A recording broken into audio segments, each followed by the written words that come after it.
Good morning. In this, the second of a series of weekly updates during this fall semester, I will focus on the practical assumptions that are guiding our efforts in responding to the pandemic. On June 9th, in a letter to our community, I outlined 11 practical assumptions that guide our efforts in responding to the pandemic conditions under which we are operating. In this presentation, I wish to review and update these assumptions. The assumptions I outlined in June still capture the elements of the framework for our response. I will offer additional reflections based on what we are learning about the virus, SARS-CoV-2, and the disease, COVID-19. The first assumption I presented remains the foundational commitment that guides all our work.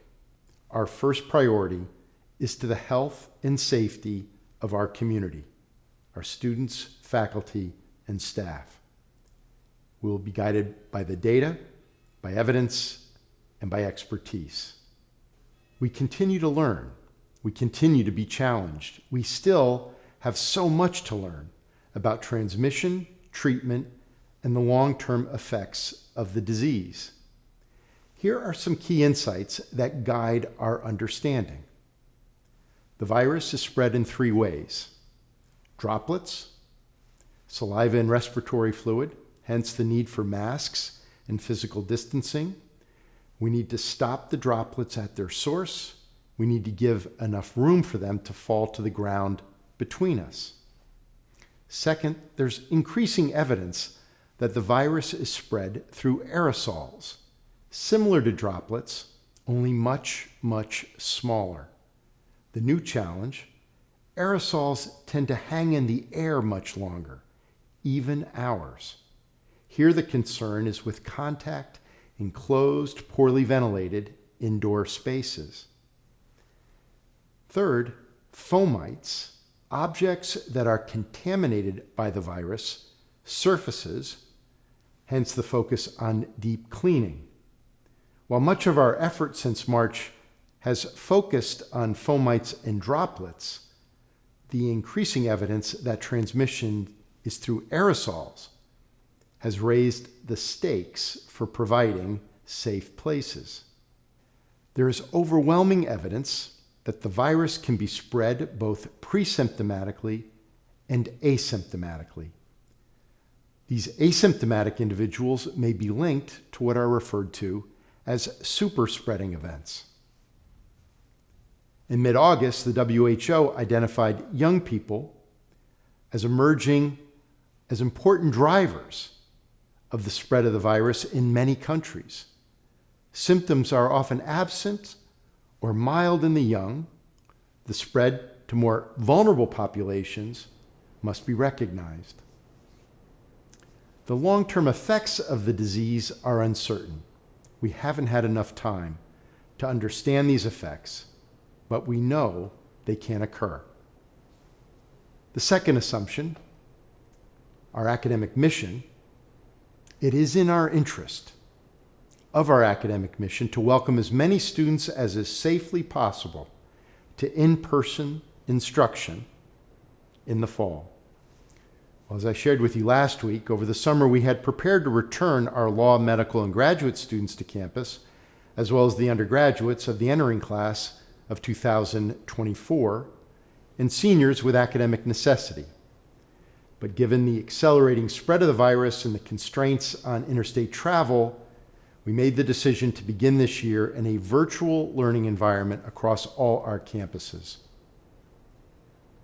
Among the most inspiring aspects of these past 6 months has been the commitment, dedication, and engagement of our faculty in preparing for the prospect of a virtual learning environment. 1,900 members of our faculty have participated in special training and preparation through programs at Candles, our Center for New Designs in Learning and Scholarship. I am in awe of this response of our faculty and the work of Candles to ensure they are doing everything in their power to provide the very best possible learning experience for our students under these conditions of pandemic.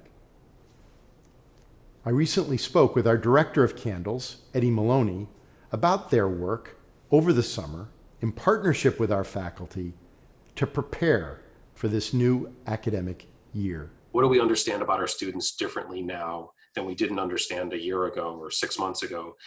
All of us, I think, across higher ed now see our students a little bit differently. We understand their home lives differently. We understand the challenges that they face.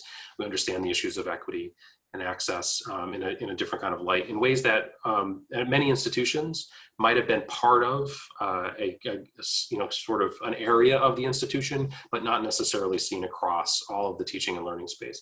And that's changed. And I think that's a good thing. I think recognizing who our students are and where our students are, it's a Jesuit principle. We want to meet our students where they are. And this is certainly, I think, now part of how we think about this kind of changing landscape that we're in.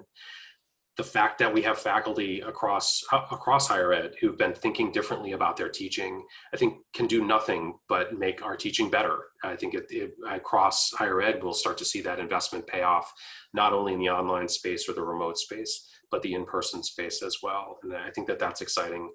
The single most valuable element of the Georgetown experience is time with our faculty. And our faculty are doing everything to make this time in our virtual learning environment the most powerful experience possible. Our third assumption, timing of medical advances. We do not see significant advances in a safe and effective vaccine becoming widely available by the end of 2020. Treatment of COVID infections has improved to some degree, with decreasing mortality resulting both from advances in treatment and a change in patient demographics, younger and healthier populations.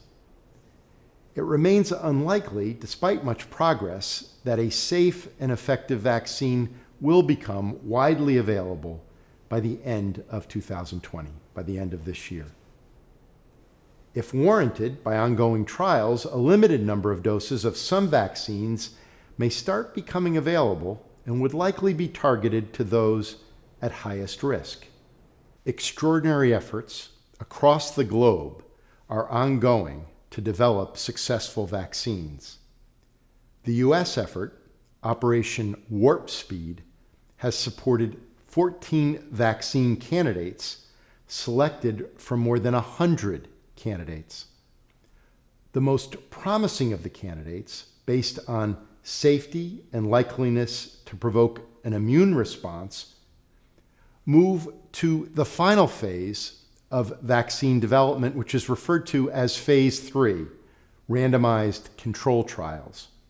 There are 3 Phase 3 trials ongoing now, with 30,000 people enrolled in each.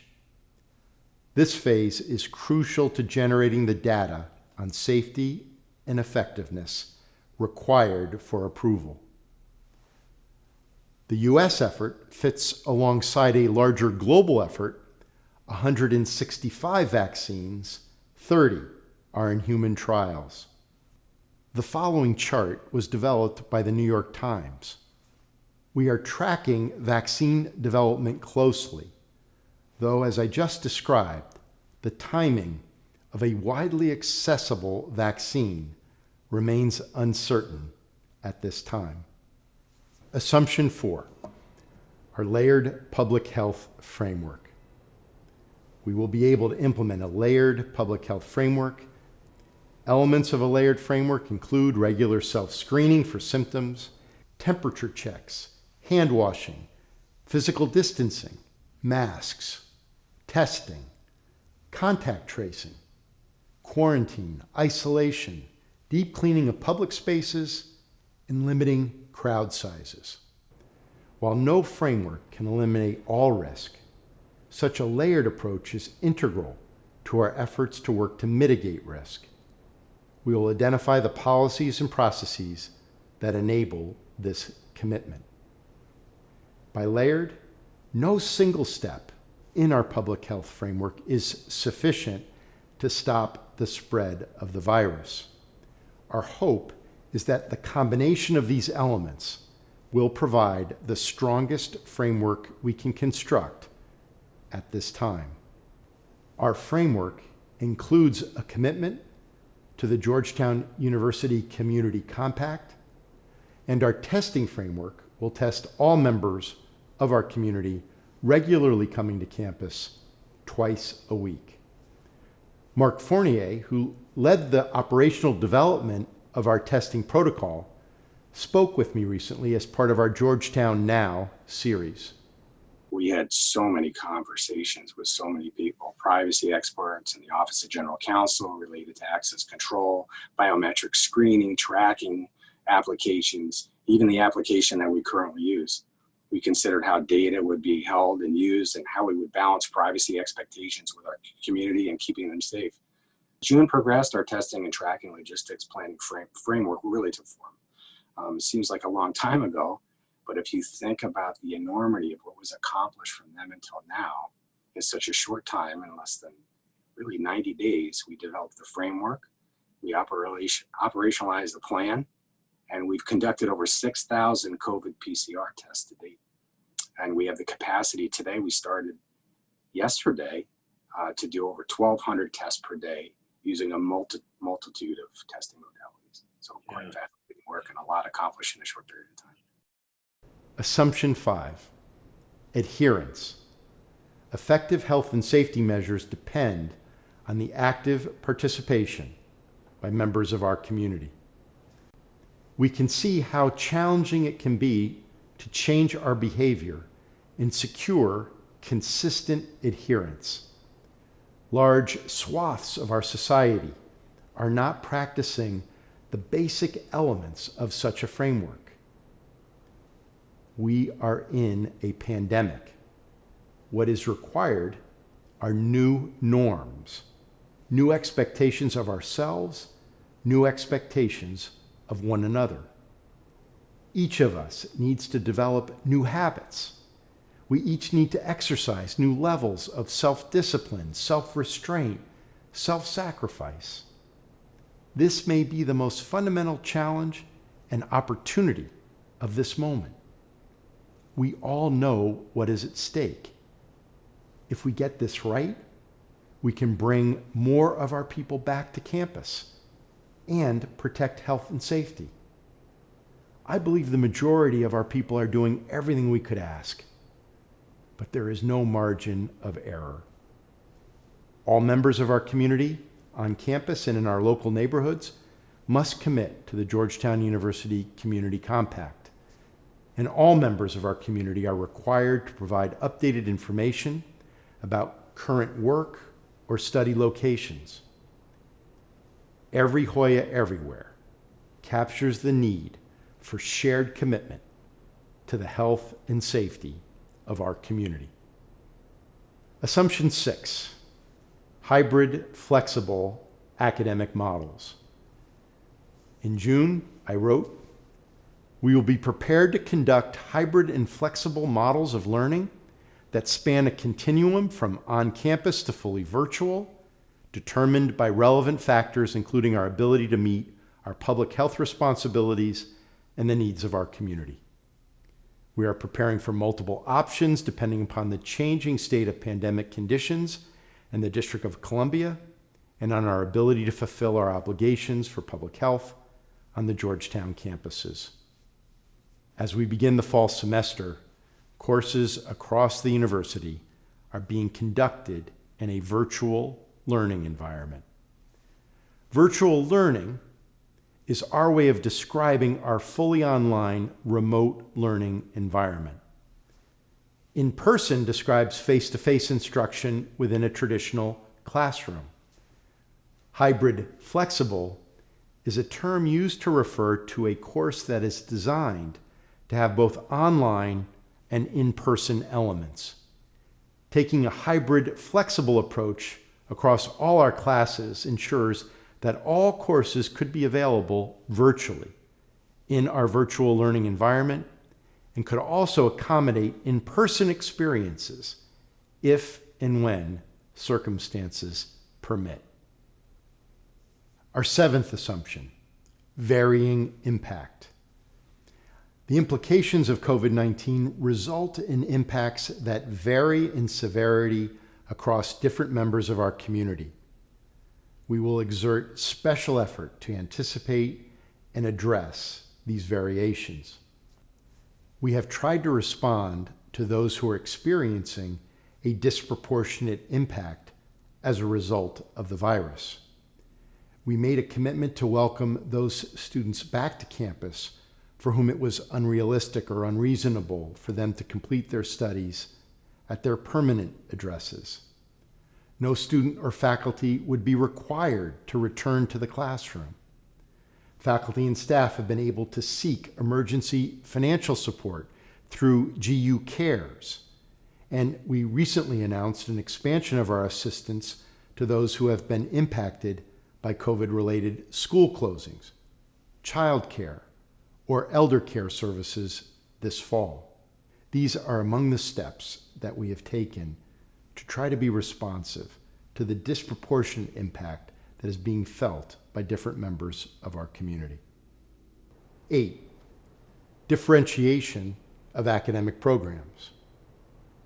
We will be adaptive to the differences across our academic programs. The needs of law, medical, and graduate education can differ from those of undergraduate and residential students. Throughout the summer, we recognized the differences in programs across the university.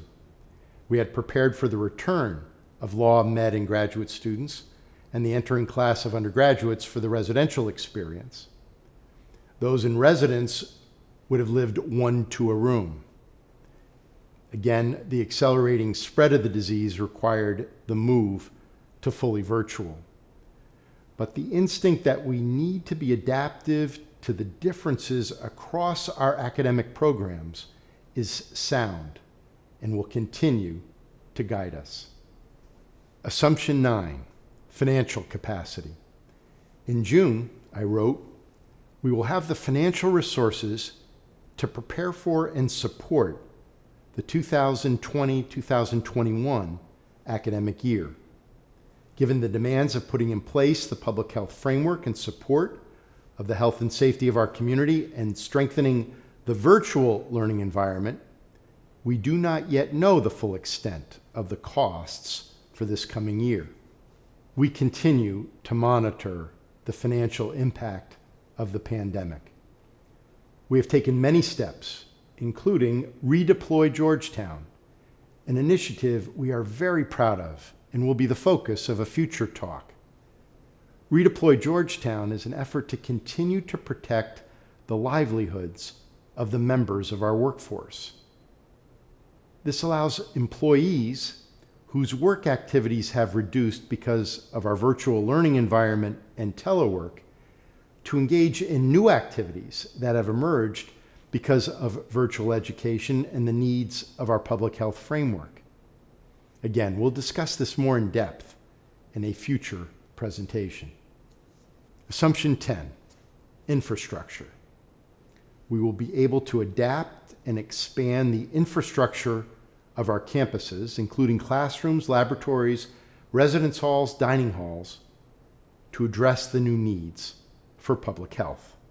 We have adapted our spaces to provide for the return to campus of our research community at the medical center and main campus, and small numbers of residential students on the main and law campuses, and we have prepared all of our spaces for the moment when we can bring people back to campus. Assumption 11, potential surge of infection. The last assumption I shared with you in June. We will have the capability of responding to the possibility of another surge of infection during the course of 2020-2021. In the event we experience such a threat to the health and safety of our community. We are learning from the experiences of European and Asian countries that are seeing new surges in cases of COVID-19. We need to monitor the impact of seasonal flu, to mitigate the impact of seasonal flu, which can cause symptoms similar to COVID-19, we will ask all members of our community to receive this year's flu shot. It's one more step that we can take to protect ourselves and to protect those around us. These 11 assumptions that I shared with you in June continue to guide us as we manage the opening of this fall semester. And I wish to express my gratitude to our colleagues and our Public Health Advisory Group for working with us to shape these practical assumptions, which provide the set of guideposts for our ongoing work to manage COVID-19 and its impacts at Georgetown. I also wish to thank our operations team for helping to bring these assumptions into our daily activities at Georgetown. I will be back again with you next week with another set of reflections on how we are proceeding in this moment. Take care of yourselves. Take care of everyone around you. For every Hoya, everywhere.